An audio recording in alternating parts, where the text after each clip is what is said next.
ప్రభు అయిన యేసుక్రీస్తు నామములో మీ అందరికీ శుభములు. ఈరోజు పునరుద్ధాన వాక్యం. నీ వాక్యము నా త్రోవకు వెలుగై ఉన్నది. కీర్తనల పుస్తకము 119వ కీర్తన 105వ వచనం.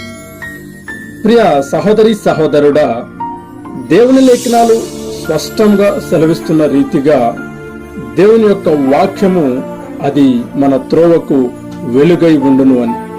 మనము నడిచే ప్రతి మార్గమున దేవుడు మనలను క్షేమముగా మన యొక్క గమ్యస్థానాలు చేరు వరకు మనకు తోడుగా ఉండి ఆయన మనలను నడిపిస్తూ ఉన్నాడు. హల్లెలూయా.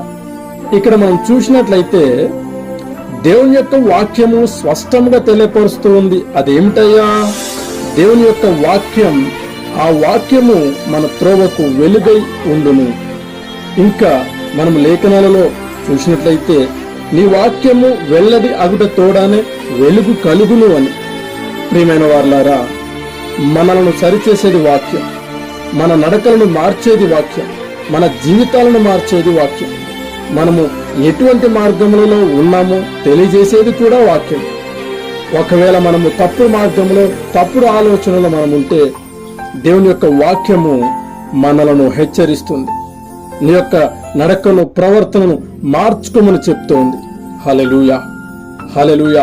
నీవు వెళుతున్న మార్గము అది సరైనదే అయితే ఆ మార్గమును ఒకవేళ అపవాది అంధకారంతో మూసివేయాలని చూసినా, ఇదిగో ఆయన వాక్యమే మన మార్గానికి వెలుగుగా ఉండి మనలను మన గమ్యస్థానానికి చేరుస్తుంది.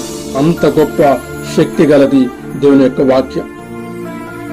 ఈ వాక్యం ద్వారా నీ మార్గాన్ని సరి చేసుకుంటావా? ఈ వాక్యం ద్వారా దేవునికి లోబడే వ్యక్తిగా నీవు ఉంటావా? ఈ వాక్యం ద్వారా నీ జీవితాన్ని మార్చుకుంటావా? ఒకసారి ఆలోచన చేయి. ప్రియ సహోదరి సహోదరుడా, ఈ వాక్యము నీ జీవితాన్ని మార్చాలని, మారుస్తుందని ఆకాంక్షిస్తూ దేవుని కృప మనకు తోడై ఉండును గాక. ఆమేన్. ప్రార్థన. సర్వశక్తిమంతుడాన యేసు రాజా, మీ బంగారు పాదములకు వందనాలు తెలియపరుస్తూ ఉన్నా. ఈ దినము తండ్రి, మీరు మాతో మాట్లాడిన ఈ మాటను బట్టి, ఈ వాక్యము మా త్రోవలకు వెలుగయుండును అనే మాటను బట్టి ప్రభు నీకు స్తుతులు చెల్లిస్తున్నాము తండ్రి. అవును ప్రభు, ఈ వాక్యం లేకపోతే నాయన అయా మేము అంధకారంలోనే పడి ఉంటాం తండ్రి. మా నడవడిక గాని, మా ప్రవర్తన గాని ప్రతిదీ కూడా ప్రభు అయ మీ నామమునకు వ్యతిరేకంగా ఉంటుంది ప్రభు. నేను వాక్యం ద్వారానే తండ్రి మమ్మల్ని మేము సరిచేసుకున్న వారముగా, మా జీవితాలను మార్చుకున్న వారముగా, ఆయన వాక్యపు యొక్క హెచ్చరింపు ద్వారా తండ్రి అయా మా నడవడికను మార్చుకున్న వారముగా మేము ఉంటూ ఉన్నాం. ఇంకా నువ్వు ప్రభు అనేక బిడ్డలు తండ్రి అయా వారి మార్గాలు అంధకారమయముగా ఉన్నాయి తండ్రి. అయా సరిచేయండి ప్రభు. ఈ వాక్యం చూస్తే ప్రతి ఒక్క బిడ్డతో మీరు మాట్లాడి అయా ఈ వాక్యము ద్వారా ప్రతి ఒక్కరి జీవితాలు మార్చుకొని లాగున మీరే ప్రేరేపించి కృప చూపించమని యేసయ్య పరిశుద్ధ నామమున అడిగి ప్రార్థిస్తూ ఉన్నాను తండ్రి. ఆమేన్.